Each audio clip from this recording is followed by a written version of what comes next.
Assalamualaikum warahmatullahi wabarakatuh. Selamat pagi anak-anakku semuanya. Semoga pada pagi hari ini kita semua dalam keadaan sehat, tetap semangat dalam belajarnya. Pada pertemuan kali ini kita akan belajar pada tema 6, Cita-citaku sungguh mulia, subtema 2, Hebatnya cita-citaku, pembelajaran 5. Anak, apakah kamu suka membaca?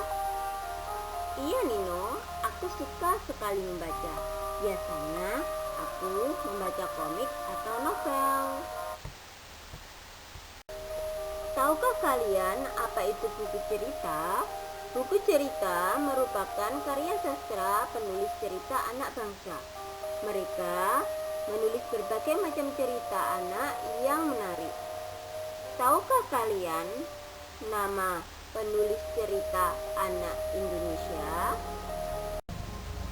Berikut adalah beberapa penulis buku anak cerita anak. Yang pertama, judul buku Rangkuman 100 Cerita Anak Indonesia dari Sabang sampai Merauke. Penulis buku Irwan Rauf dan Senia Ananda. 2. Judul buku Piknik Seru dari Lala Popi Cilik. Penulis buku Anita Hairunisa. 3. Judul buku Cerita Rakyat Nusantara. Penulis buku Dian K. Penulis cerita anak memiliki peran yang sangat penting bagi pendidikan. Perhatikan bahan berikut. Peran penulis cerita anak. Yang pertama, melestarikan budaya bangsa. Yang kedua, membantu anak senang membaca. Yang ketiga, membantu anak mengenal sekitar dengan cara yang menyenangkan. Yang keempat, memperkenalkan negara dan bangsa serta semua keunikannya. Penulis cerita anak merupakan pekerja seni sastra. Disebut demikian karena ia merangkai kata-kata untuk menuangkan imajinasi dan pendapatnya tentang lingkungan sekitar, agar orang lain dapat membaca dan merasakan hal yang sama. Kalian telah belajar tentang penulis cerita anak. Para penulis cerita kadangkala menulis menggunakan bahasa daerah masing-masing. Selain untuk memperkenalkan bahasa daerah kepada anak-anak, penulis cerita menggunakan bahasa daerah. Bahasa daerah berfungsi untuk menjaga kelestarian bahasa daerah setempat. Indonesia terdiri atas suku bangsa. Tiap suku bangsa memiliki bahasa daerah yang berbeda-beda. Bahasa merupakan alat komunikasi dan menyampaikan pesan kepada orang lain.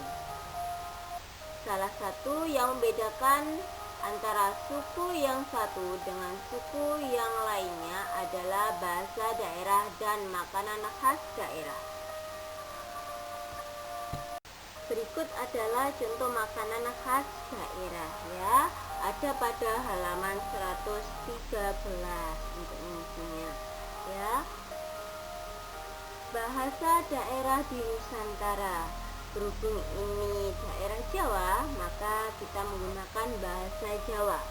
Punopo keremenan panjenengan, artinya apa kesukaanmu?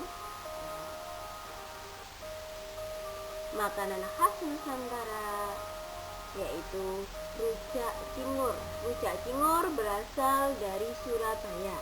Keunikan dari rujak cingur yaitu rujak cingur ini merupakan makanan khas Surabaya. Rujak cingur ini terdiri dari sayur sambal tahu tempe dan terdapat cingur sapi pada makanan tersebut ya. Keunikannya ini dari cingur sapinya. Kedua, masih menggunakan bahasa Jawa. Punopo keremenan panjenengan, apa kesukaanmu? Di sini ada kue lumpur. Kue lumpur berasal dari Sidoarjo. Keunikan kue lumpur khas Sidoarjo yaitu diolah dengan cara dibakar. Mungkin kalian kalau berpergian atau keluar kota pasti ada salah satu makanan atau ciri khas daerahnya masing-masing ya. Cukup sekian pembelajaran pada pagi hari ini. Semoga pembelajaran pada pagi hari ini bermanfaat buat kita semua. Jangan lupa sholat dan tetap semangat dalam belajarnya. Jaga kesehatan. Wassalamualaikum warahmatullahi wabarakatuh.